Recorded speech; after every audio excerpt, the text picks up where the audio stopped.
Welcome to the Explore the Circular Economy podcast by the Ellen MacArthur Foundation. This is the Explore the Circular Economy podcast by the Ellen MacArthur Foundation, where we discuss how to move away from a linear take-make waste economy to one that designs out waste and pollution, keeps products and materials in use, and regenerates natural systems, a circular economy. My name is Seb, and I am part of the learning team at the Foundation. In this episode, my colleagues Lara Franco and Sarah Carroll are joined in conversation by Solophina Nekesa and Paul Currie from the Urban Systems team at ICLEI Africa. ICLEI is a global network of local governments focused on issues like circular economy. And throughout the episode, they'll explore the hidden resource flows in cities and the roles of photography and storytelling in complementing quantitative data to stimulate policy dialogue and decision-making in cities across Africa. Throughout the conversation, they will mention an exhibition of award-winning photographs called Hidden Flows, and we'll leave the link to this in the description box if you want to check out more of those. To kick off the conversation, Lara asked Solo to tell the audience a bit more about ICLEI Africa and the work they do on the circular economy with cities.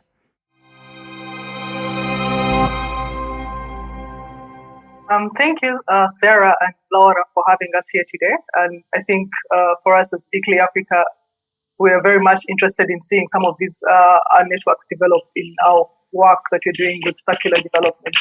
So we are a network-based organization, and our base is local governments. We have a reach of over 1,750 local governments across the world. But particularly in Africa, what is special is that we have a reach of over 250 local governments and then project cities on the continent. And our work is really to guide local governments on their journey to achieving sustainability. And we do this across 5 pathways, and these offer the framework for which we co-develop integrated solutions alongside with our partners or with our project cities. So the pathways are low emissions development, nature-based development, circular development, resilient development, and importantly, equity and people-centered development. So the Urban Systems Unit, we're exploring circularity at the moment, but with a lens of people-centered and equity development. And I think for us, that is, as we're trying to explore the different networks on the continent that are working with circularity, such as the African Circular Economy Network, and then also build connections with, for example, the Africa Circular Economy Alliance that has a wider reach on the continent. I think we're really exploring the different platforms, the stakeholders, and also create a very unified platform for understanding circularity in African cities. Thank you. And Solo, what was the main reason to include the circularity as part of these 5 pathways that you just mentioned? Thanks, Laura.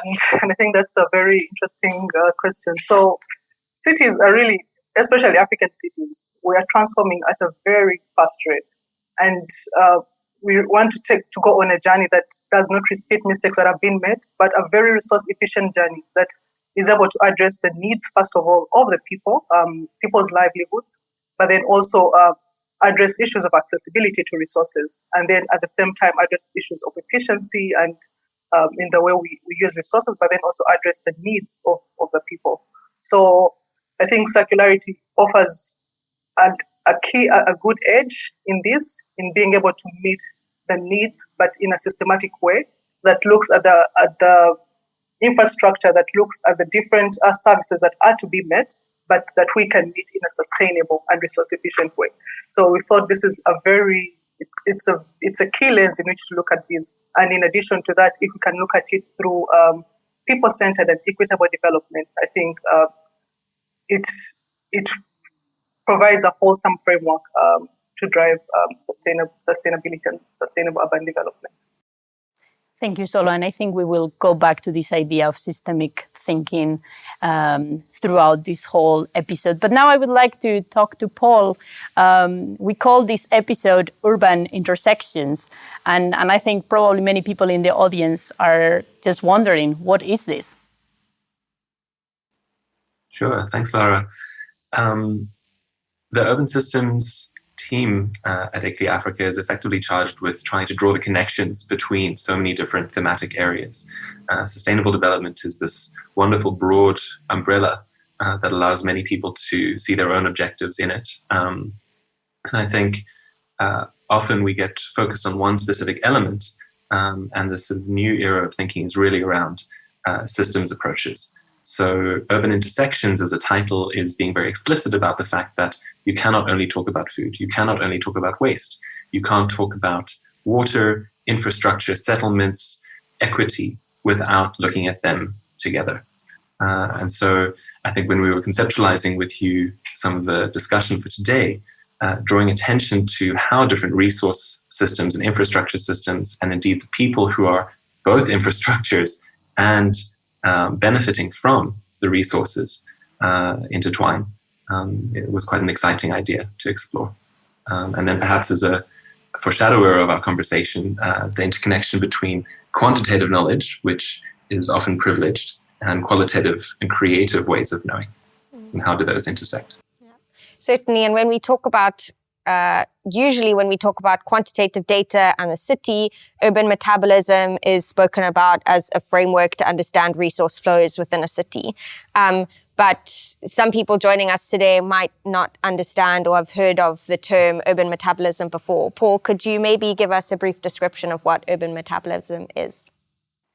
So urban metabolism, one of my favorite concepts, is describes how a city takes resources from the surrounding environment, which we know through globalization is the local environment, regional trade flows, and international trade flows, how it consumes, digests, and metabolizes these resources to produce economic production, ideally also social well-being, if the resources are well shared, before it releases these wastes and underutilized resources back into the local environment. And so urban metabolisms are effectively this process of concentrating resources, processing them, and dropping them in the local environment. And so with that imagery, for anyone familiar with circular economy, you're already thinking, well, how do we take that linear process and make it more circular, more regenerative? Urban metabolism analyses are ways to understand and measure how a city metabolizes and moves resource flows through itself. And there's a whole suite of really great techniques and methodologies for doing this. Thanks, Paul. And well, today we want to explore some of these tools, but I think in order for our audience to understand a little bit better the context, when we talk about cities, especially in the context of in different, we are going to be mentioning different case studies within the African continent, but what are some of the main differences that you would highlight with, for example, the European context? Paul, sorry. Well, I think as Solo has mentioned from the get-go, the biggest difference for us is the entry point for thinking about sustainability. While it may have emerged to remark about environmental protection and the need for environmental protection, for African urban context, you have to start with service delivery.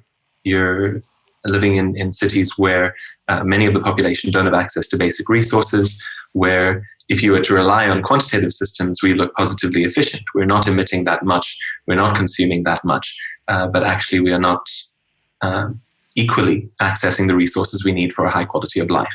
And so the challenge for sustainable development in African cities is how do you provide that quality of life in a way that this is equitable but doesn't undermine the environment and ideally starts to regenerate the environment. As Solo's mentioned, we're growing incredibly fast, some of the fastest growing cities in the world.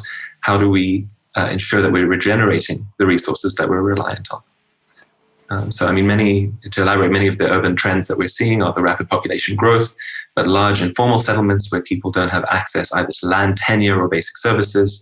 We've got a very large youth population, which poses many opportunities, but also challenges. We have questions of ownership of the city or citizenship, where people are moving between spaces, looking for employment, but maybe are more true to a rural homeland where they send remittances. So those are some of the dynamics we're seeing in African cities that you have to take on.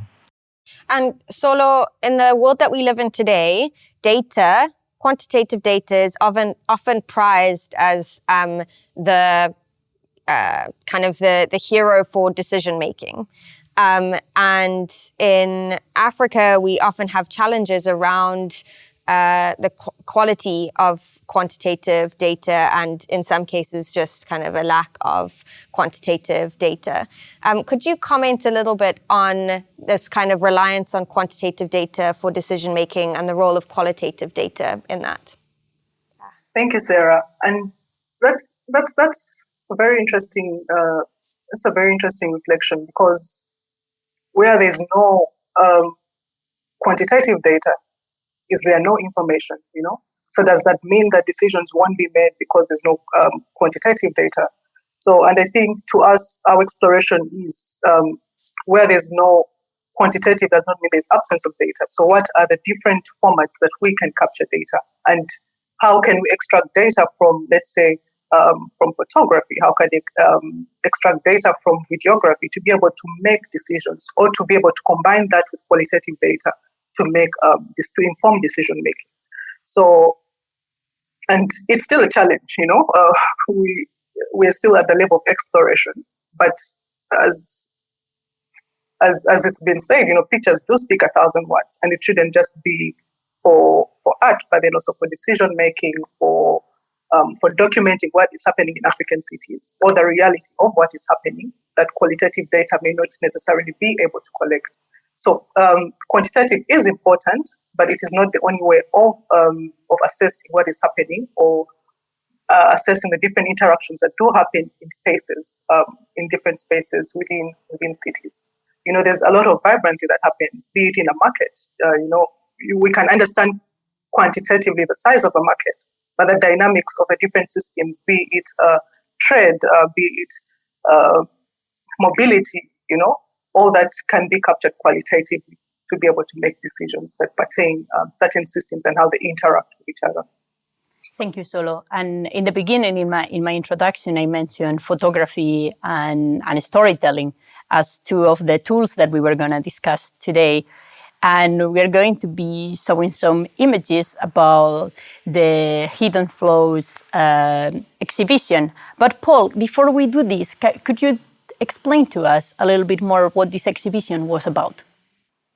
So I think, when diving in, it's a project which is about 2 and a bit years in conceptualization.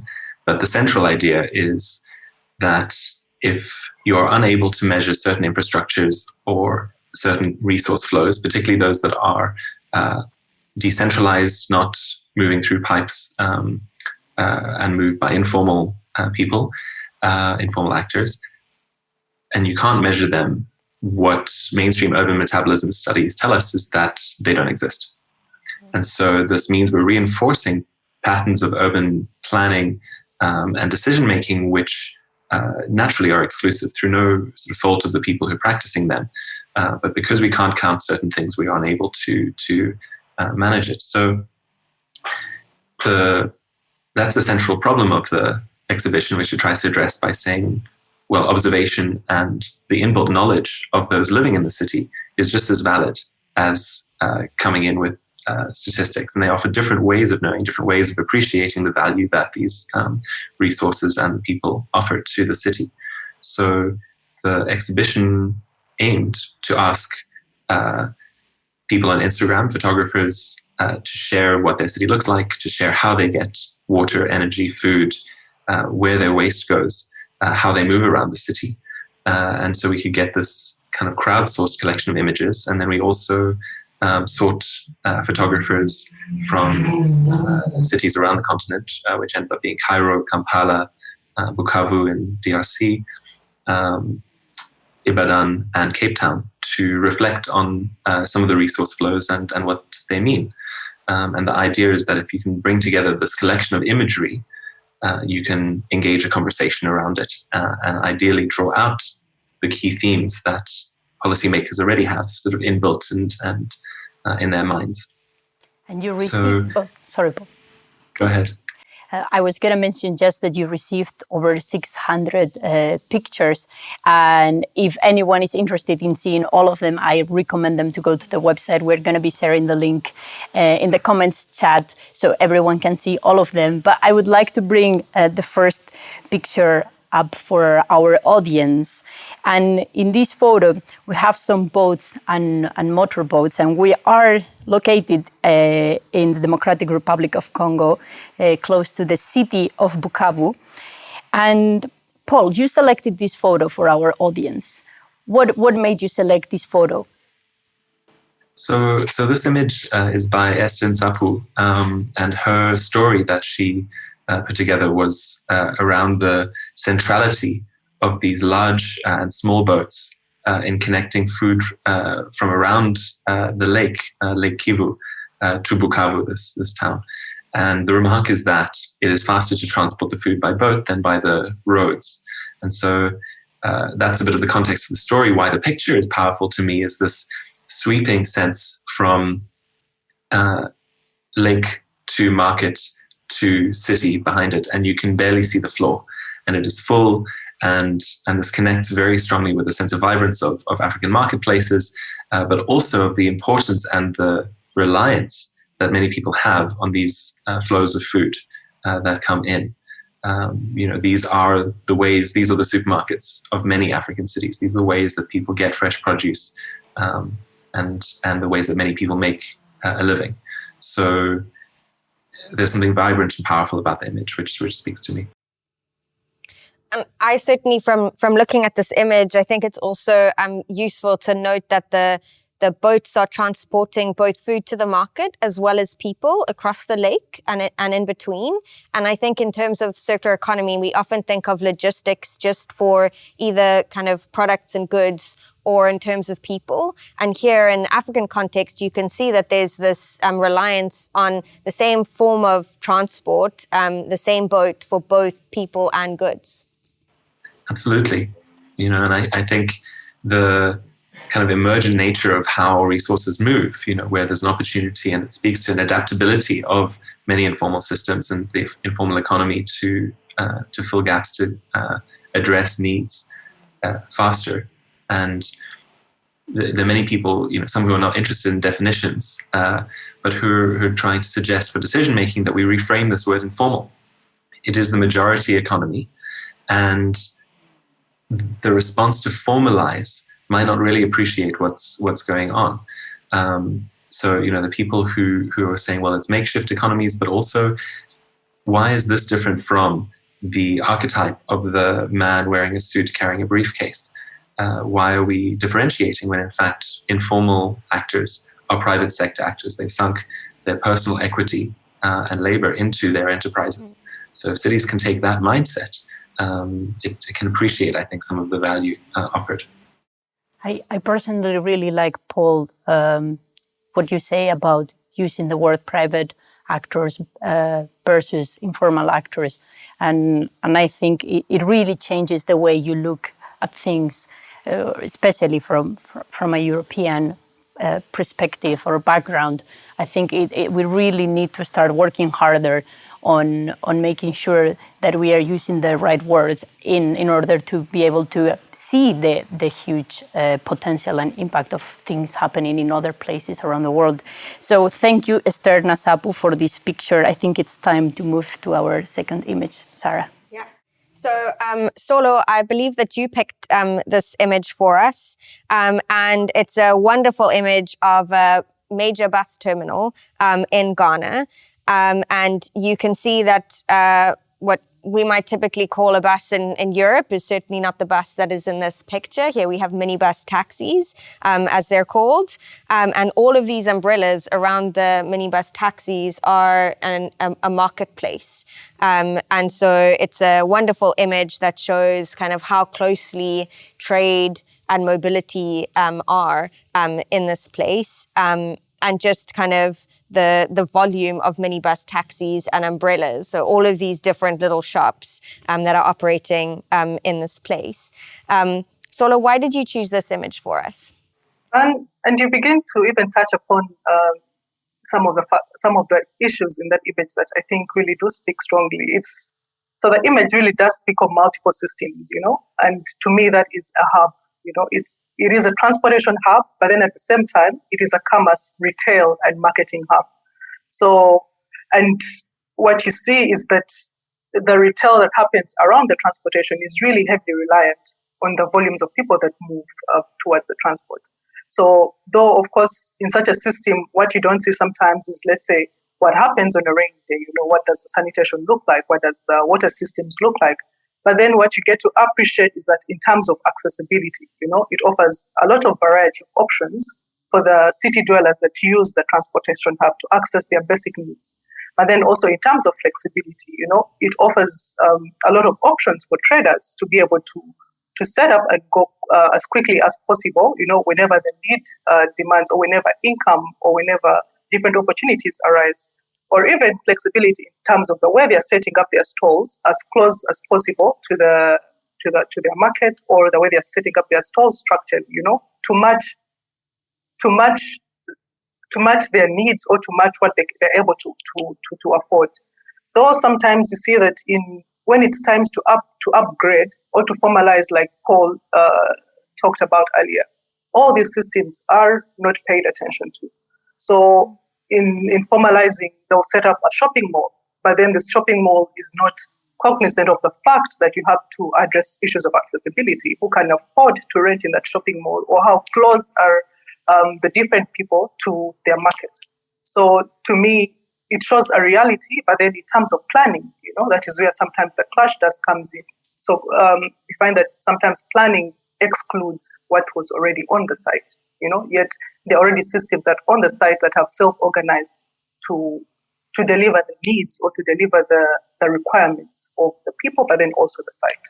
Yeah, and I think on that point, just reflecting again on the image, for me, what's highlighted as well is just the volume. So the number of people that are transported in a minibus taxi as opposed to a double-decker bus, and the volume of goods that can be sold underneath an umbrella or a gazebo compared to the number of goods that can be sold in a 80 square meter shop, for example. And it's something I think that we really need to think about when, as you say, when we're thinking about planning and decision-making for these spaces, but also in terms of the circular economy, thinking about the solutions. So we're not talking about big volumes, altogether that all these little shops might have a significant volume, but individually, it's much smaller volumes compared to what we might think of in a Western world context. No, absolutely. And I think importantly, it's also the issue of accessibility in different ways. These are very small units, but then in terms of access to the entrepreneurs, but then access to the people using such spaces. To me, that is really also the edge where we bring in the issue of people-centered development that is aware of what people can afford or what people can provide by their own means, and how to support this. Yeah, definitely. Thank you, Solo. And Sarah, we have time for one more photo that you selected from Khatum Babadru. And in this photo, we can see a lot of green plastic bottles. Why did you choose this photo? I love this photo because I think we often see images of waste dumps in Africa, which we kind of interpret as, big sources of resources. Mm-hmm. But I love this picture because it shows a different kind of abundance of resources in Africa, where usually we might think of Africa being abundant in terms of metals and minerals related to kind of extractive industries. Like, I thought that this is such a wonderful photo to show the abundance of a particular resource in a photo format that we would usually see kind of a very different image of probably, open burning on the landfill, probably people working there in very unsafe conditions and possibly living there as well. And so I thought this image was a lovely contrast to the images that we usually see of waste dumps in Africa. I think, we should, I wanted to ask Paul, because we said photography and storytelling, but we haven't really mentioned the storytelling, although obviously all these photographs tell a very big story. How did you use storytelling within this project? Thanks for that. And I think here, we want to invite the viewers to visit the exhibition and explore. Each of the photos has an embedded story or idea, and certainly the 5 from the different cities each tell a story through the lens of resources and people. But in our practice with ICLEI Africa, we do a lot of visioning workshops with local government and with stakeholders. And the power of people being able to see themselves in their current city or in future cities is wonderful to see. And when you have a successful kind of visioning or futuring workshop, you can see people get excited about the specific actions they can take now to shape more sustainable cities. And just as a tip from us, what's important is for people to place themselves personally. And what I love about the pictures is that they're full of people. If you mentioned an exhibition on resources, I think most people would picture stuff, material, mining, extraction, and every one of the pictures in this exhibition has people as the center. And I think that's really telling for the types of landscapes and cities we have in Africa. And similarly with storytelling, if you ask someone to describe their city in 2040, you will hear about what it looks like and the infrastructure, the pipes, the way things move. But if you ask them to say, well, how old will you be in 2040? Do you have children or niece or nephew? How old will they be? And describe their day. Then you get these very rich tellings of interactions and intersections in the city. I know we're running to the end, so I just need to say a very important acknowledgement to the whole process of this, which is to acknowledge our partners at Stellenbosch University and the Center for Complex Systems in Transition, as well as the Kwame Nkrumah University of Science and Technology. And this piece of work, which was really entrusted to us to deliver in an interesting way, was funded by the Leading Integrated Research in Africa 2030 grant. So those are my acknowledgements before we pause. Thanks, Paul. Solo, maybe you could help us answer a question that's come through from the audience from Linus on LinkedIn. Thinks this exhibition as a conversation starter is really, really great. And so very kind of complimentary to that. Well done. But is interested to understand buy-in from local government around using photographs like this for policy dialogues and for policy making. And so maybe you can answer that question in relation to like what next after the exhibition and if policy dialogues is part of this process. Thank you, Sarah. And I'd like to just say that this is very much an exploratory process, but then exploratory in a way that it's touching on the pertinent issues happening. So in conversations with local governments, maybe it's also a challenge to us to start shifting conversations about what they don't have, but then sort of starting with what is present or what is currently happening. And this can be backed visually. And then from there, we kind of start making the steps towards how to work with, let's say, qualitative methods or other forms of quantitative to be able to make very informed decisions. So to us, it's very exploratory, even in our engagements with our partners or with the different cities. But to me, it is a conversation starter because it talks about what is present and what can be seen and related to as Paul mentioned. Thank you. If I may add briefly, this is the beginning of a process, and it's emergent, it's exciting. We need both quantitative information, but also to challenge our local government officers with what the data is telling them and say, well, does this represent what these images share? So this is the beginning of a series of policy dialogues, as Solo's mentioned. So we hope you'll stay tuned and possibly join them, given many of them will have to be virtual.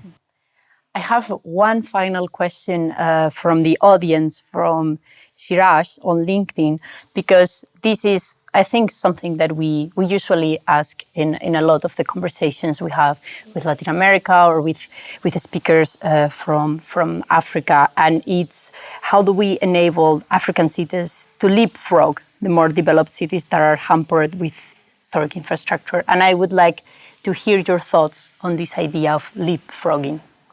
Who's keen? Solo, do you want to take this one? Paul.